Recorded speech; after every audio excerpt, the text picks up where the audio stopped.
ગુજરાતના વાતાવરણમાં ભારે ફેરફારની શક્યતાની આગાહીકાર અંબાલાલ પટેલની તોફાની આગાહી આવી ગઈ છે. હવામાન નિષ્ણાંતે ગુજરાતમાં પવનના તોફાનો, વંટોળ, દરિયા કિનારાના પવન, કમોસમી વરસાદની આગાહી કરી છે. જે મુજબ 26 ફેબ્રુઆરીથી 25 માર્ચ સુધી રાજ્યના વાતાવરણમાં મોટો પલટો આવશે. ગુજરાતમાં 1 થી 5 માર્ચ વચ્ચે પવન સાથે કમોસમી વરસાદ ત્રાટકી શકે છે.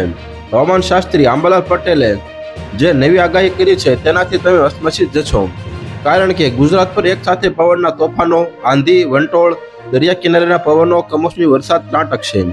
ગુજરાતના વાતાવરણમાં મોટો પલટો આવવાનો છે અને આ પલટો લોકો માટે ભારે સાબિત થશે. હાલ સમગ્ર ગુજરાત ઠંડીના બાનમાં છે. ગુજરાતના અનેક શહેરમાં સુસવાટો ભર્યો પવન ફૂંકાઈ રહ્યો છે, તો દિવસે ગરમીનો અનુભવ થઈ રહ્યો છે. આ સપ્તાહમાં ઠંડી, ગરમી કે વરસાદનું જોર વધશે. તો હાલ અત્યાર માટે આટલું જ મિત્રો. ફરી મળીએ નવી અપડેટ સાથે. તે પહેલા વિડીયોને લાઇક કરી ગુજરાત ટોપ ન્યૂઝ ચેનલને સબસ્ક્રાઇબ કરી દેજો અને પાછળ બેલ આઇકન પણ દબાવી દેજો, જેથી તમને નવી નવી ખબરો મળતી રહે.